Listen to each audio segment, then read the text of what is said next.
still. It's all weird, Chris.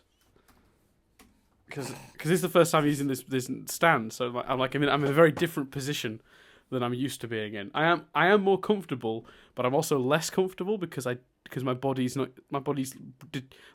wants to lean forward. Are you leaving this in so people know if you're distracted? Because they love it when we start on a tangent. One thing I've learned over the year we've done this, Chris, is that is not true. Oh, you do. Plus, you like to do your voice, don't you? Do your voice, Dan. It's not that I like to do the voice. I just feel I like the consistency of it. I like that when I have historically, when I've been editing the files and I've done a few in a row and I've flicked through them, it's hello and welcome to, and it's all exactly the same. It's kind of, I don't know, there's something comforting about it. But we can have this as like a pre-music bit. And then that means I get to say hit the music, doesn't it? Okay. Which you love doing. I do love doing it. Okay, hit the music.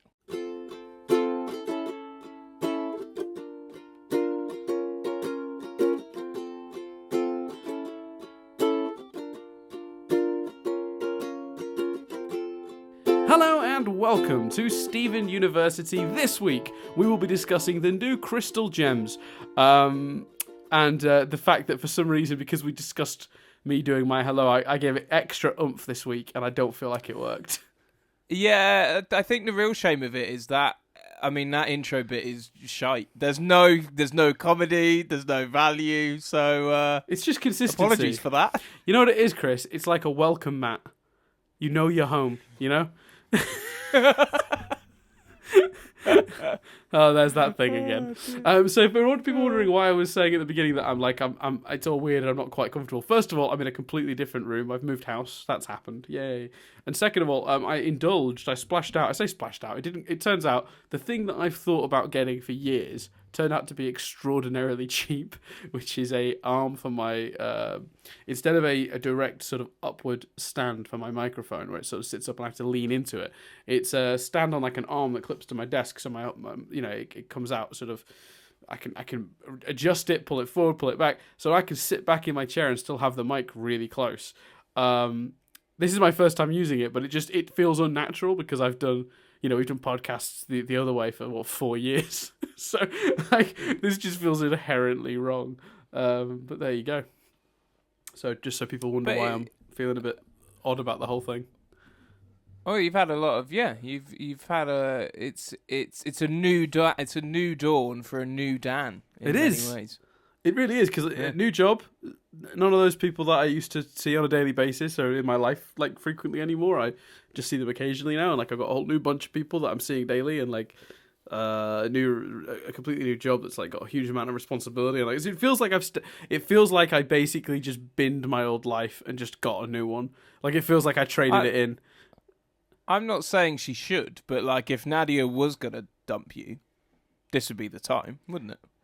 Yeah. Yeah. Although she's sort of been my rock because she's my constant. She's she's the thing that I'm well, that's not going anywhere. That's stable. That's good. Well, her and the cat. First of all, fuck you. I've hung around. Second of all, second of all, that's a really sweet, emotional thing for you to say. Shame she's never going to listen to this podcast. Yeah, she's you know what? Truthfully. There was a period a couple of months back where she went through a bunch of Stephen University. She got to episode 30 or 40. Yeah, not bad. Not bad. She was rewatching the show and decided for the first time ever to listen to a podcast I've recorded. And she got quite far. And she only really gave up when she got a bit bored of rewatching the show. So. Fair play. Yeah. Not bad, really. So, should we chat episode? Let's chat the episode. So, Chris, what was this one about?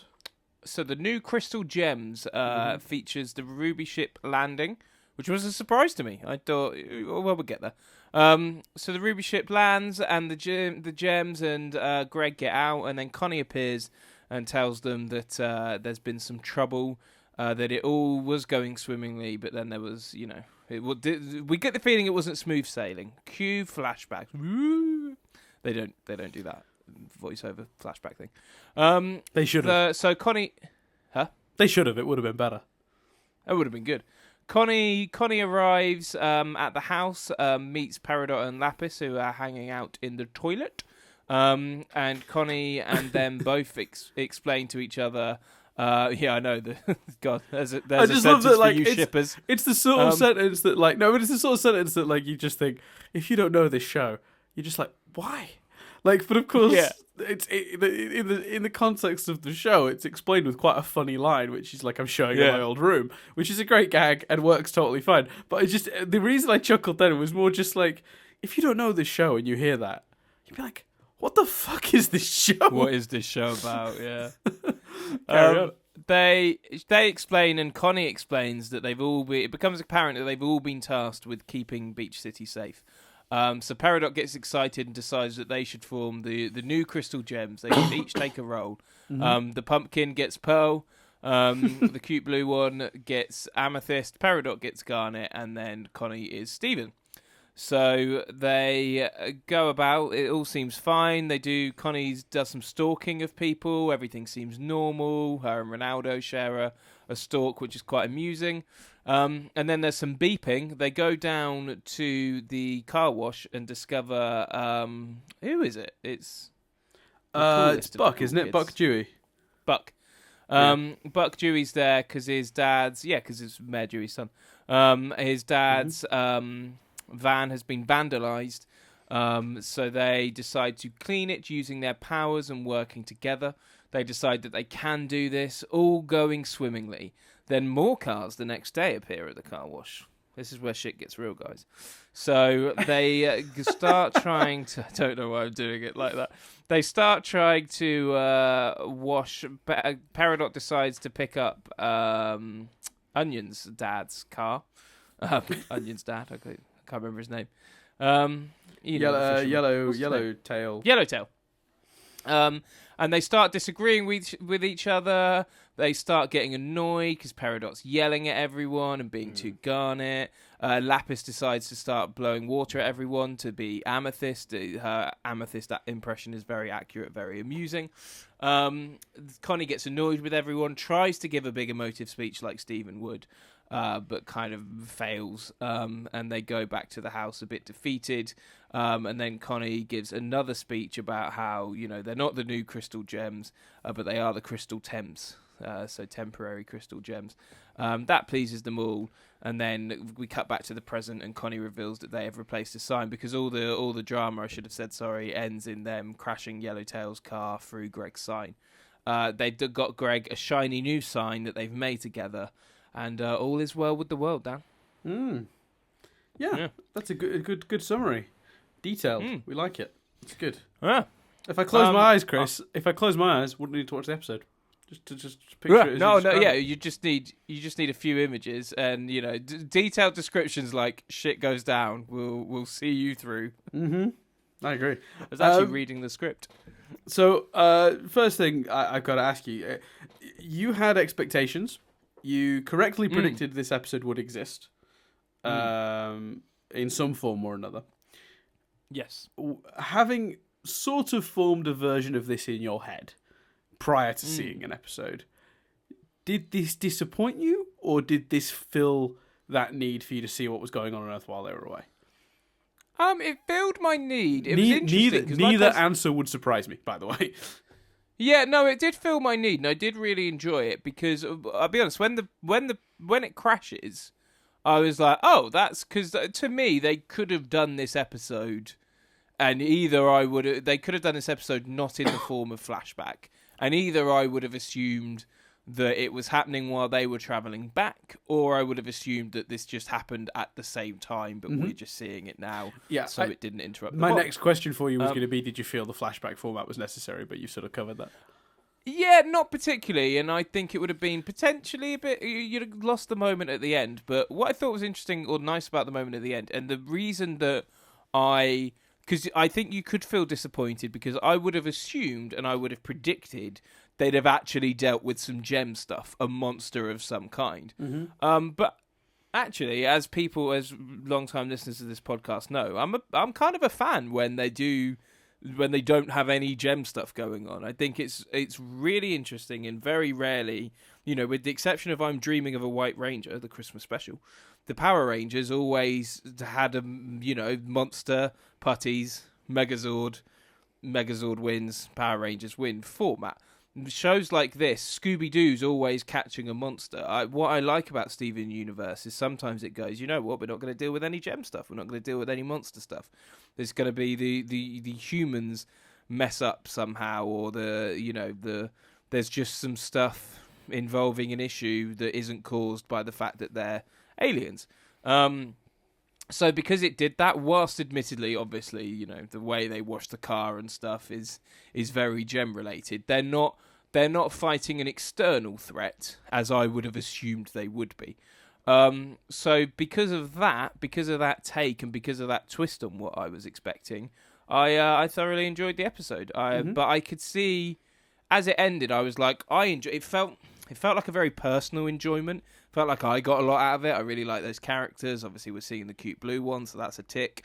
Like, I did finish it going, I really enjoyed this that. pearl tattoo has definitely become a lapis tattoo that you're getting, for sure. I was but how harsh on Pearl? No, I defend my girl Pearl. How harsh on Pearl that to make Pumpkin Pearl, he just gets a bigger nose. That's mean. You know what? You're right. Her. It is really mean, but it's infinitely funny. And my favorite gag in this whole episode. I'm not even sure I'm going to describe it. Is when Pumpkin.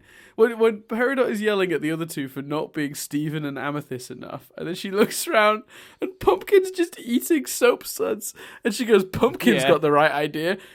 Yeah, Pumpkin, that's right. Pearl does love soap. Yeah, it's very good. It's just such a great gag.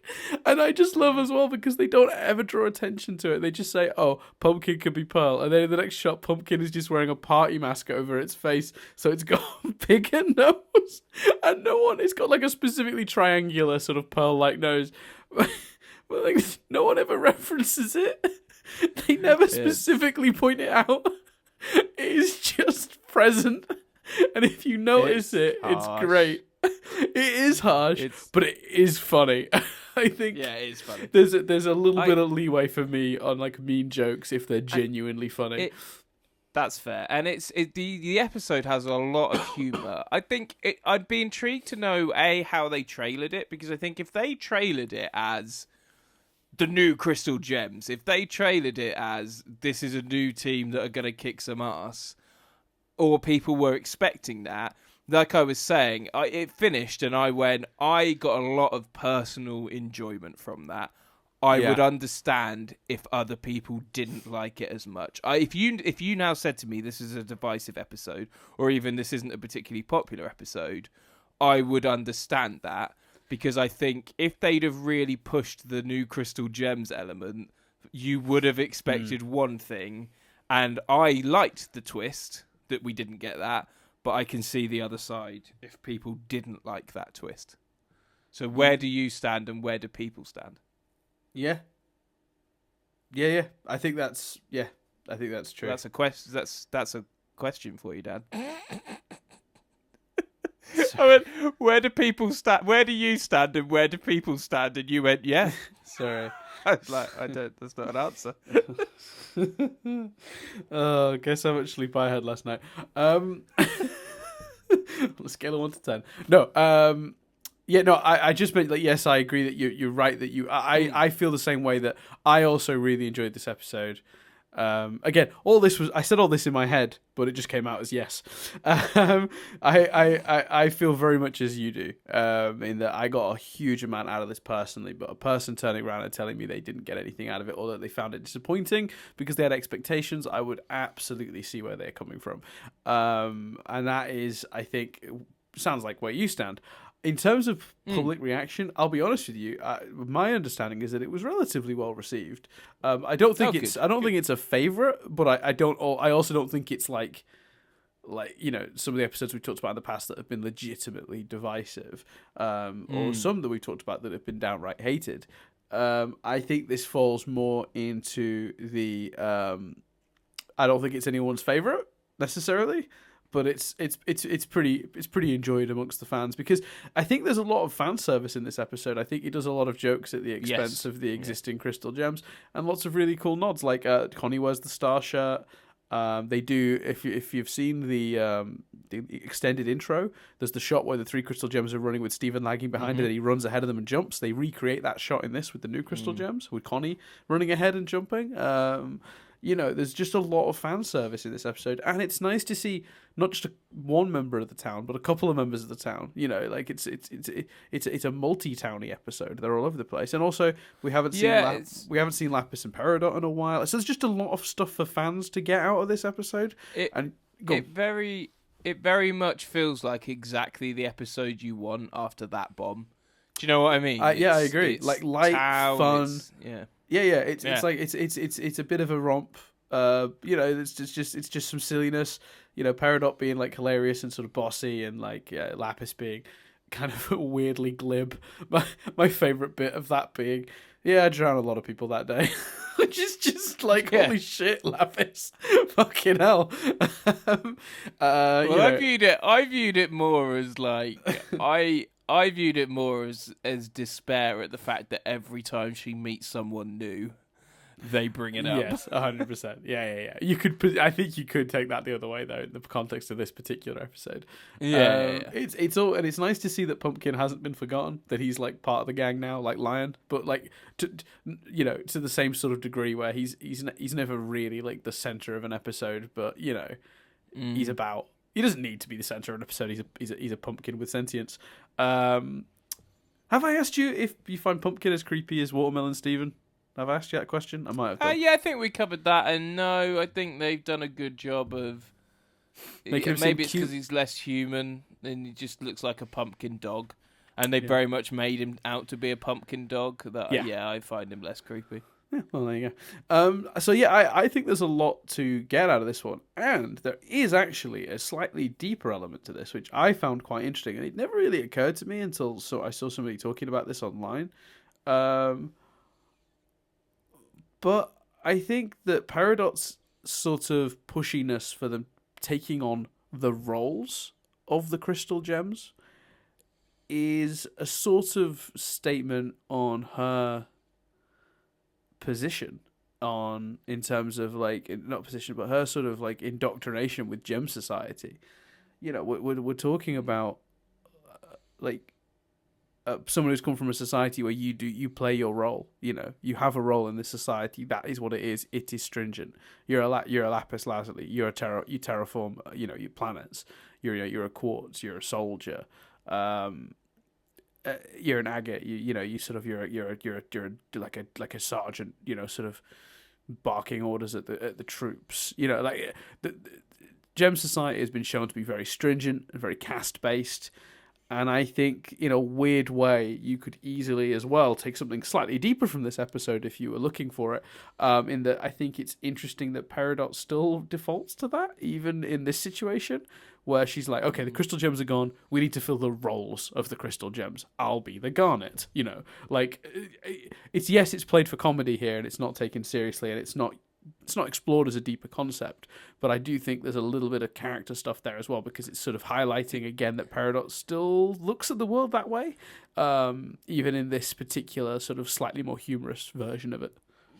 Well, the element of that I enjoyed was the notion of her going towards the crystal gems as well, because when she first joined the crystal gems, she made all these references to Amethyst being the best gem and the one who should be the leader, but actually she chooses to be Garnet because Garnet is actually the leader of the crystal gems.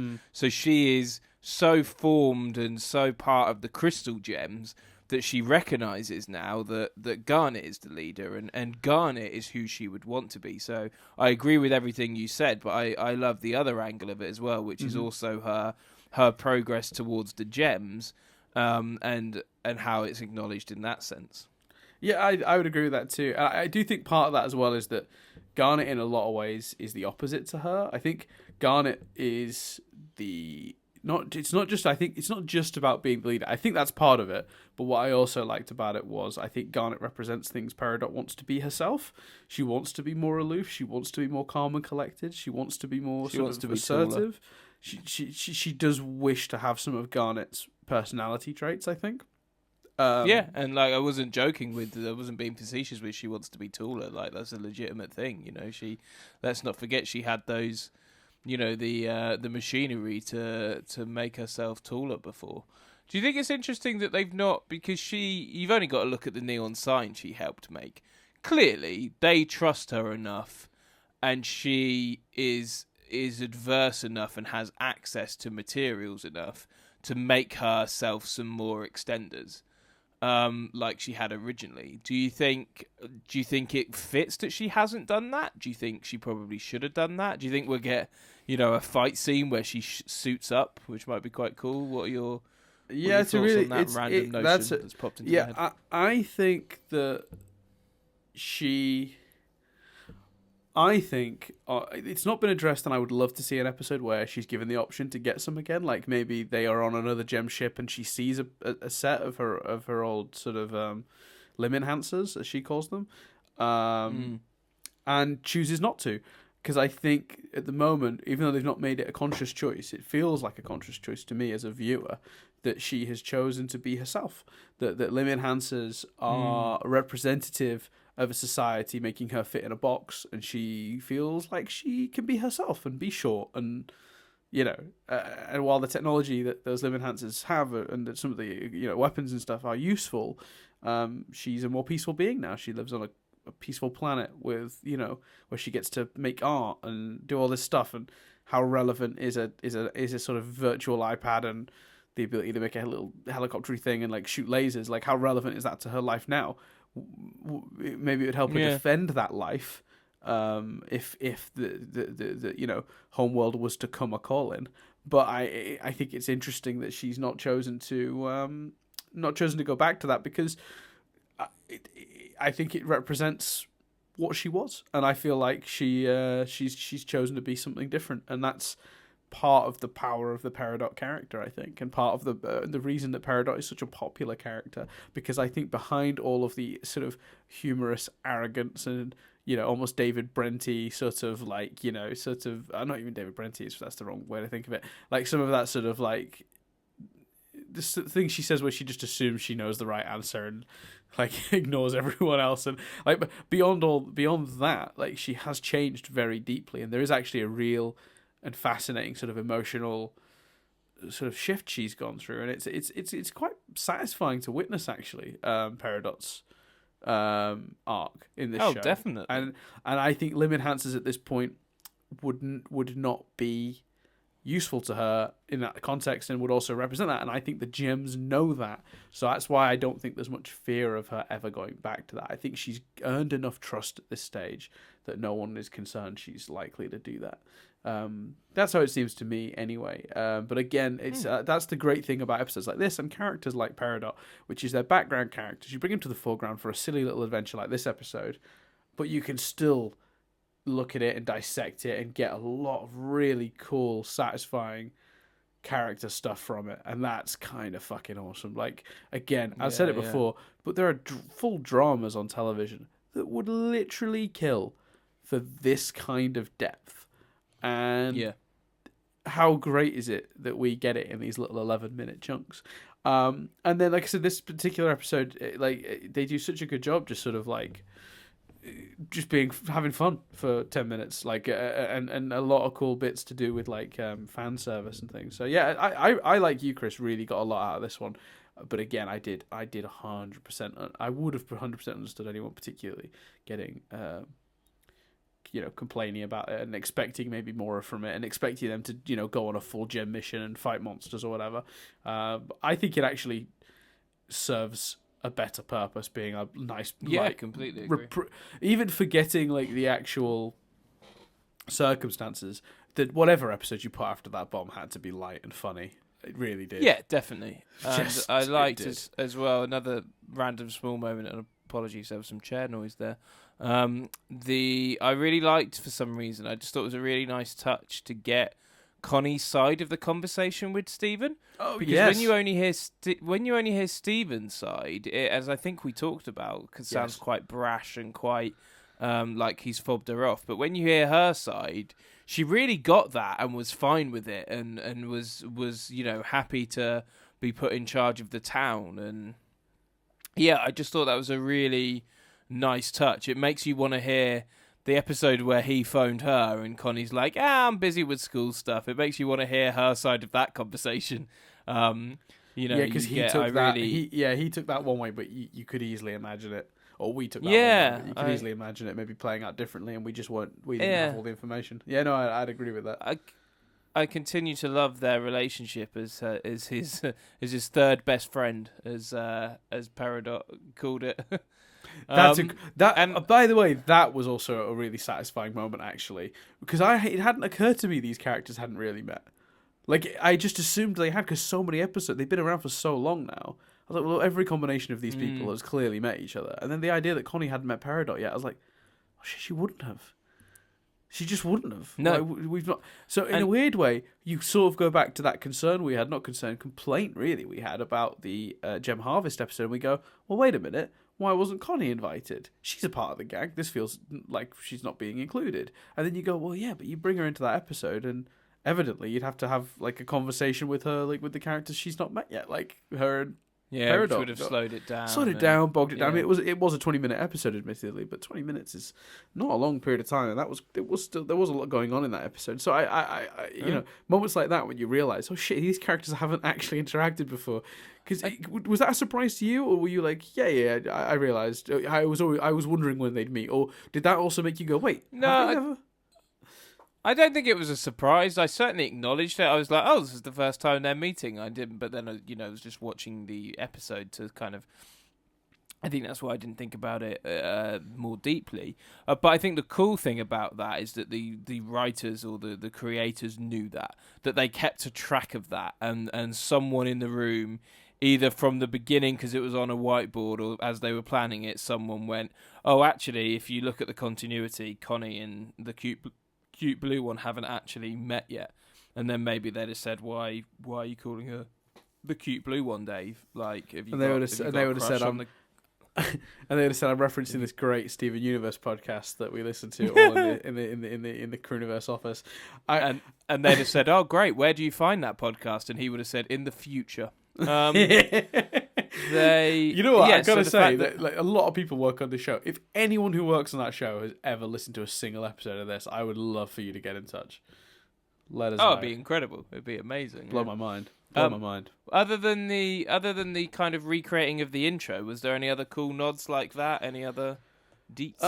Nothing too deep. I know that they did the same thing they did. You know, Too Short to Ride, the episode with the Shorty Squad. I love that we're getting these little factions now because we've got the Crystal Temps if we need them, but we've also got the Shorty Squad. Peridot's in both of those, ironically. But I like that we're getting these little things. But in the Too Short to Ride episode, Peridot was obviously tweeting alongside the events of the episode. As this episode was happening, exactly the same was happening, which is that Peridot took over the Cartoon Network Twitter feed, changed its profile picture to her in the glasses, saying that she was the Garnet, and Steven's in space, so I'm talking to you. You're welcome. Attention, internet. Who should be the leader of the new Crystal Gems? And she ran a poll, and Pumpkin had 24%, Connie had 24%, Lapis had 15%, and Peridot had 37%. And then she adds, Lazuli, you've lost your voting rights. You know what you did. So like there's just lots of really cool, like I love it when they do stuff like this on a marketing perspective. That's kind of fun. I thought it was interesting. It's the first time we've seen Peridot use her metal powers quite so proficiently. Like she could barely lift a pipe in a recent episode, but yet she was able to lift cars straight in the air, and presumably she helped bend the metal into the shape of that new "It's a Wash" sign, because you noticed that was primarily made of metal. I think they. She seems to be developing those powers. What I took from that is she's just been practicing. I hope it doesn't. I hope they don't go back on it. Like they're fairly consistent with Steven, so I assume they won't. But I'm more than happy for her to suddenly be proficient because I can assume she's been practicing. Yeah. I'd be less happy if they make a plot point out of she's struggling to do it again. Yeah, because now we've seen her do it, it would be like going backwards. Yeah. Yeah, the show's not. Which I don't think. I have more faith in the writers than that, but like that's my take on it. Yeah, it's certainly a big step forward for her in both lifting up the cars and making the sign, because because the sign is so metal based, you've got to assume she played a big part in that. Let's have a look. What if there's there's other stuff I want to talk about? I'm sure there was a bunch of stuff. Oh yeah, really interesting that Peridot being Garnet and Lapis playing Amethyst was actually a really funny thing, because Shelby Rabara, who voices Peridot, and Jennifer Paz, who voices Lapis, initially auditioned for Garnet and Amethyst. So I think that's cool. I think that's really nice that they got something to do it. And can I give credit to Jennifer Paz here? She does a great Amethyst impression early in the episode. Brilliant. And then a great Garnet one later on. Like, yeah, I thought that's a really... She's really good. Because, yeah, I love the way that they visually change themselves. Like, she makes her hair all messy and go over one eye, and, like, obviously Garnet wears the glasses. Peridot wears sunglasses to mimic Garnet's, like, visors. I think it's all pretty cool. Let's see. I should have read these beforehand, Chris. Apparently the line "there is no amethyst, only garnet" is apparently a reference to Ghostbusters, which I didn't pick up on, which surprises me, but it is, because the line in question from Ghostbusters is "there is no Dana, only Zool." I'm sure she doesn't say it like that, but that's how I like to say the name for Zool. I'm being my flat's being buzzed, Chris. Oh, disaster! We're being interrupted, sort of. Okay, hold for a second. Keep recording. I'm going to find out what's going on. While Dan does that, I won't chat about Ghostbusters. I'll keep it in check. I'll keep it in. Oh, he's left. I can still hear him, but he can't. I assume he's not listening to me. I don't think anyone's there. Yeah. Okay. Yeah. Sure. What are you looking at? Any particular you're looking for? Sorry. No. I'm just pausing whilst so now numerous people are talking, so which isn't interesting for you guys. I apologise. Dan might have to cut this random rambling. So the character development paradigm. Let's talk about Connie.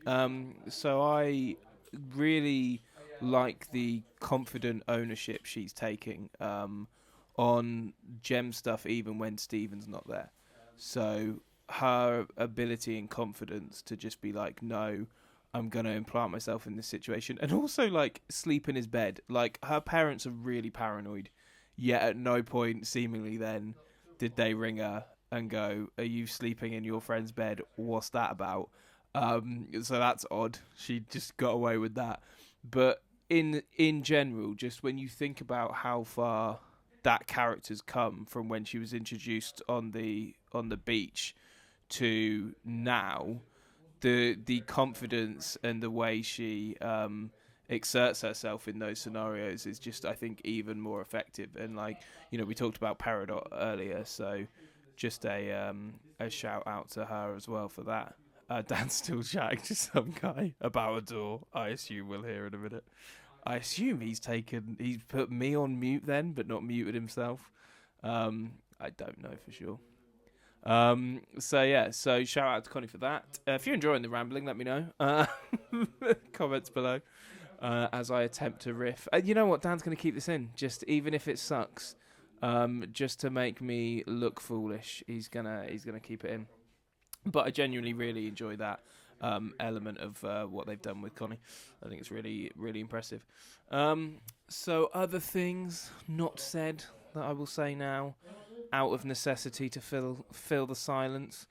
Pumpkin. He's had no development. But I don't know what you do.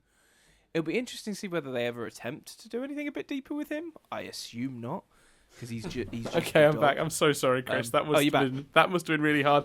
I was rushing so much I forgot to put it mute. So I'm sure you had me talking to this gentleman about my shower over you trying to flirt. I didn't know what it was, but I was trying to because first I was listening for a second, and then I was like, well, that's not interesting for anyone listening to this. So I'll attempt to fill You'll probably keep it in just to embarrass me. I do make a good, interesting point that I want to raise with you quickly. But first of all, I need to know, what, is he there to fix the shower? What's going on? What's happening So, now? moved into new flat, Chris.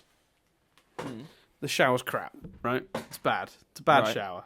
No pressure, just a dribble if you've got it warm. The only way you get any pressure at all is if it's freezing cold. And even then, it was still basically... I'd have got more pressure from just getting a little tub of water and just pouring it over my own head. It was crap. And then we were like, we can't really say we just don't like it to the landlord. It's not really enough of an excuse to get a whole new shower fitted. But then, miracle, both good and bad, struck yesterday morning, Chris, when I came to use the shower before going to work, and it exploded. Oh, wow. And I mean, big flash of light, smoke, power cut in the house. It was something else. Wow. So he's installing a new shower, is he? Well, the guy came to have a look just to see what the situation was. And he had a look, and he's going to install a new one. He didn't even try to figure out what the problem was.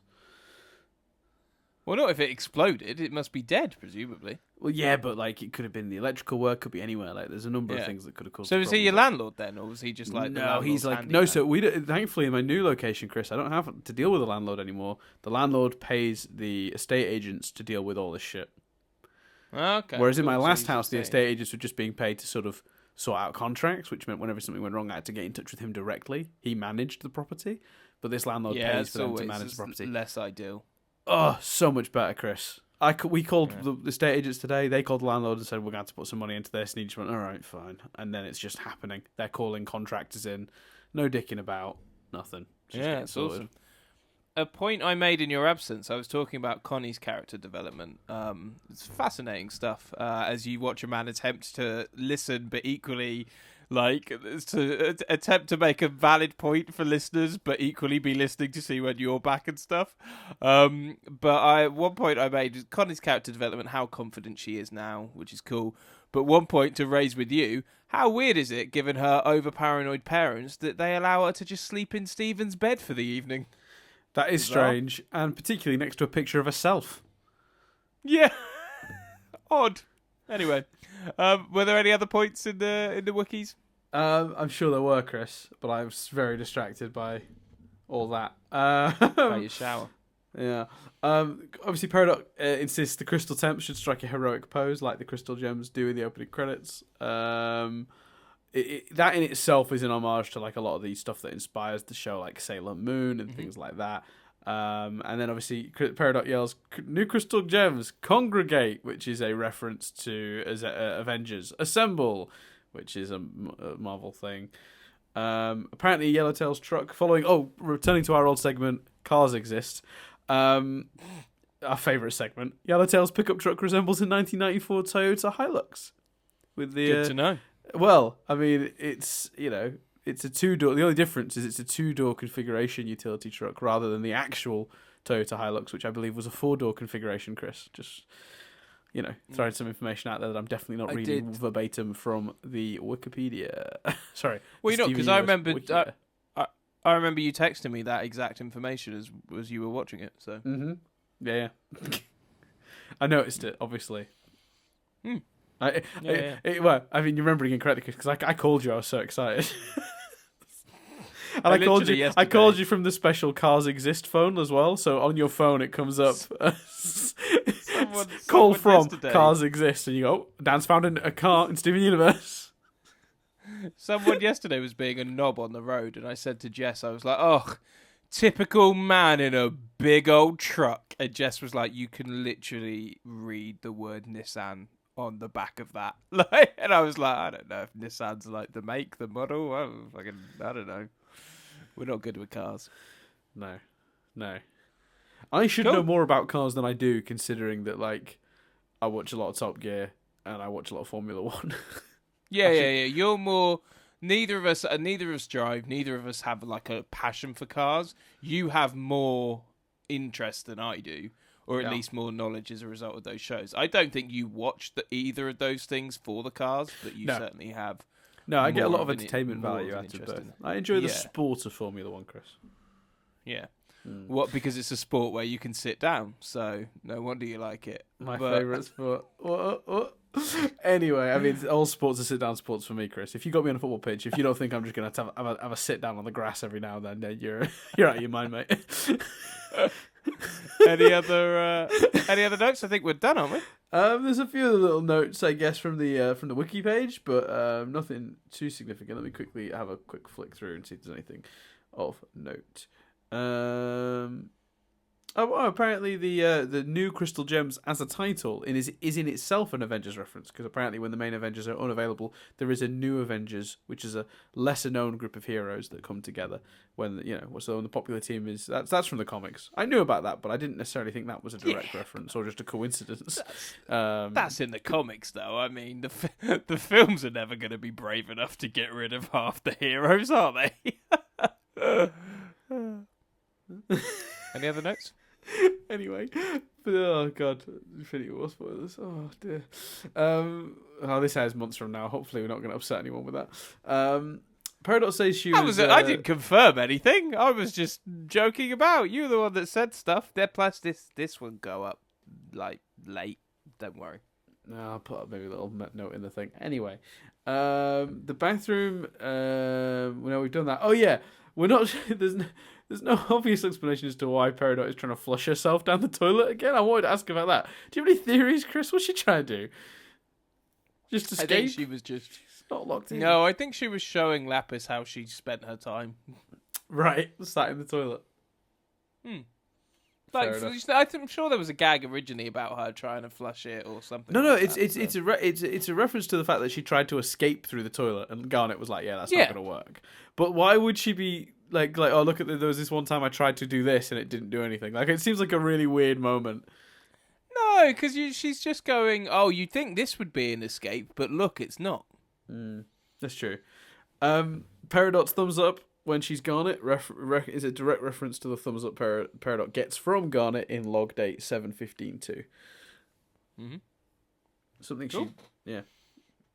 Something according to this, something she previously despised. I'm not sure. I don't remember her disliking a thumbs up, but okay. No, let's see.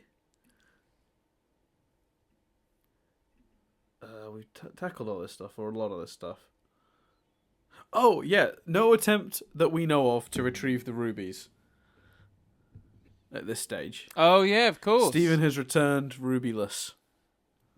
It seems. Oh, yeah. Certainly. So they're just out there. Right. No. Even though he insisted he'd pick them up on the way back. Specifically said so. Yeah. I don't want to dwell too because we spent across a few episodes spent time on that. Still think it's weird. Still think they should probably try and address that. Yeah, I agree. So yeah, that's the main notes anyway. Sorry we got interrupted. I think this podcast would have ended about 5 minutes sooner had I not had that visit. I was under the impression the shower guy had already been earlier today. I was told he had a key and was just going to let himself in. I didn't realise he was going to show up during the podcast. Well, don't worry about it, Dan. When you listen back, you'll hear some expert riffing. It's seamless, mate. Seamless. Well, my favourite part is that theoretically, if we wanted, we could leave my mic there so you could hear me talking to the shower man in the background. Because my mic will have tangentially, and it will be faint. It will not be loud like Chris heard it, because I still had my headphones on, which was a mistake. I should have taken my headphones off so Chris didn't have to deal with that. I was just, like I said, I was panicking and rushing. I just wanted it done quickly. Some background noise. He kept asking me if my hot water was working, and I kept saying yes, and he kept asking me There was a bit where I caught you. I heard you say, "I don't know what to tell you." So I don't know what that was in reference to. I'm not sure you either. Could tell that you. I was just I must have seemed agitated because I just wanted to be done with it. But there was a point when he literally because it's one thing if at the beginning of the conversation he says, "Do you have hot water?" and I go, "Yeah," and then he sort of forgets he asked the question and then goes, "Oh, there's hot water, right?" and I'm like, "Yeah," and I'm just reminding him. He goes, "Oh yeah, that's right." You said that's fine, but what he literally did at one point was, "You got water, right?" "Yeah," "But you've got water, hot water." "Yeah." "So you've got hot water?" "Yeah." One more, I don't know how many more times I have to say yeah to that question. I don't know.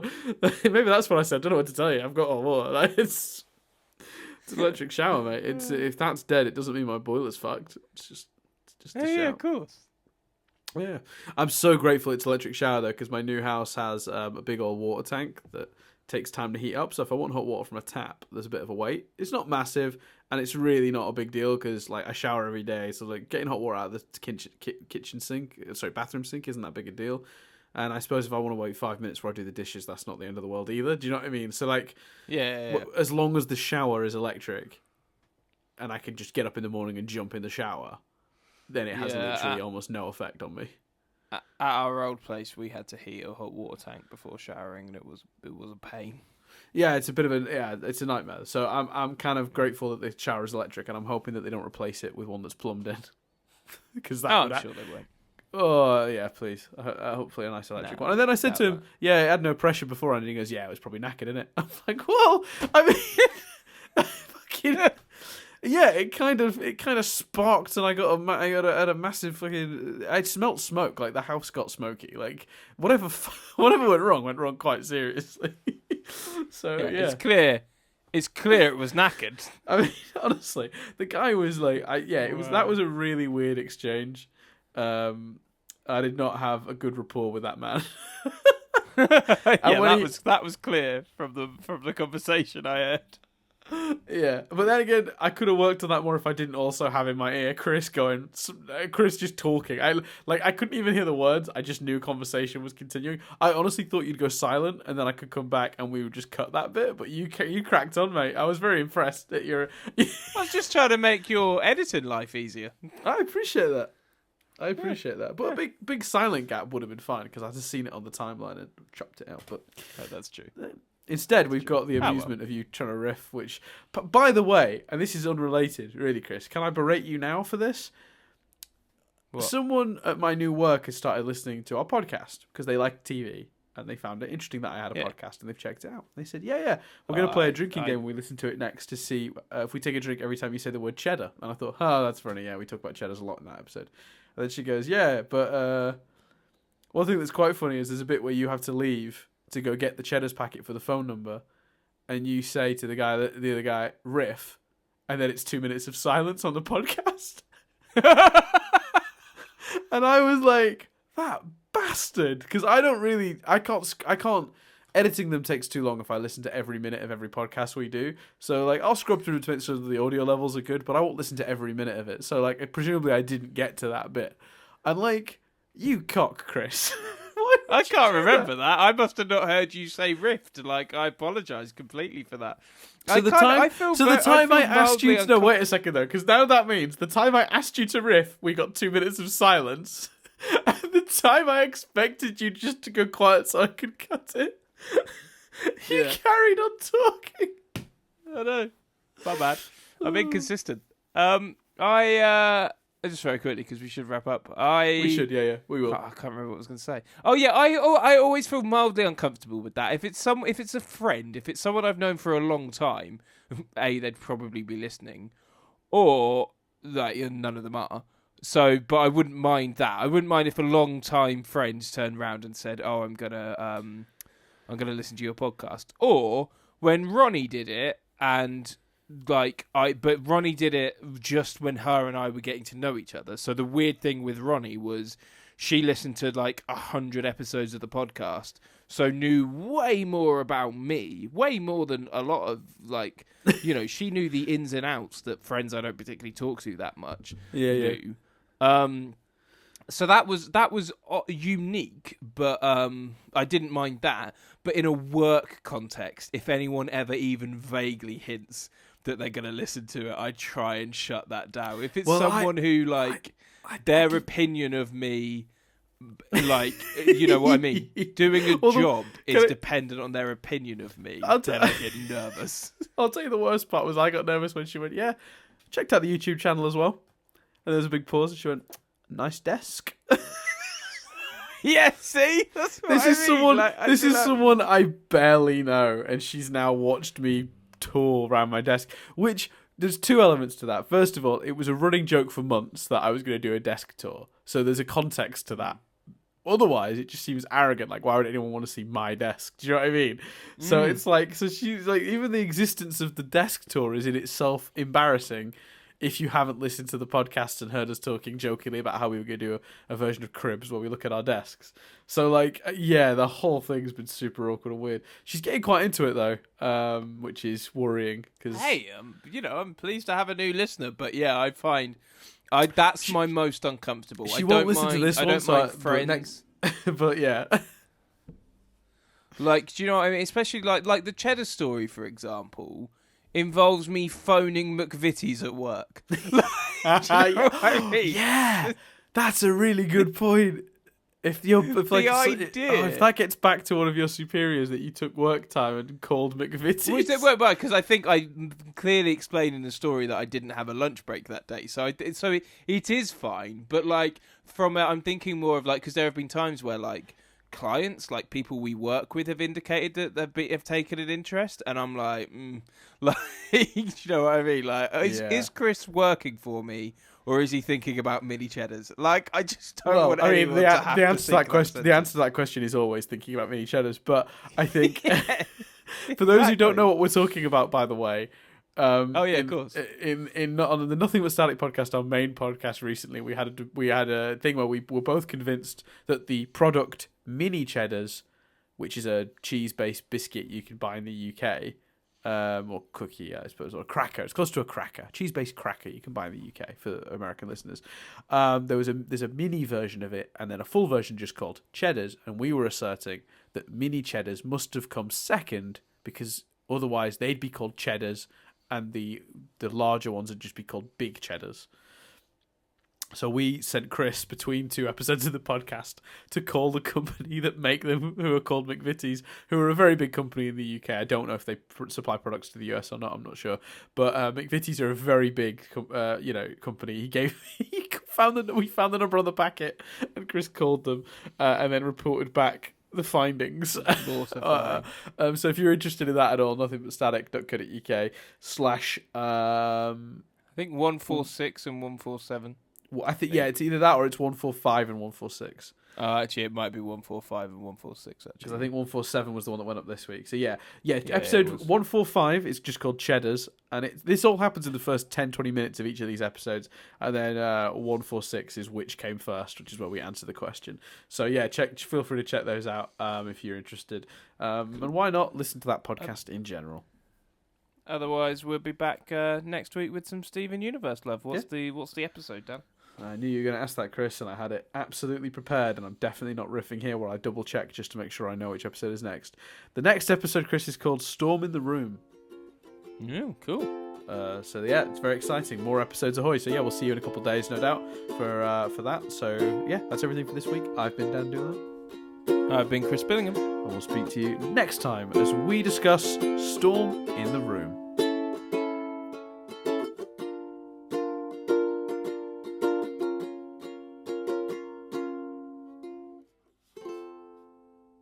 Today's podcast is sponsored by Audible. Oi! Get a free audiobook download now and a 30-day free trial at audibletrial.com/nothingbutstatic. They have over 180,000 titles to choose from, and you can get it across all your devices, your Androids, your Kindles, your iPhones, your laptops. Yeah. Stop it. Stop. You're about to list Sega Mega Drive, I knew where that was going. About to start listing Stop things that listing things that the service isn't simply not available on. Yeah, but I know where you were going with that. Yeah, it's fine. Stop. Yeah, so that it's good. It's a free trial and a free book. Get the book. Some good books. It's a great service. Go check it out.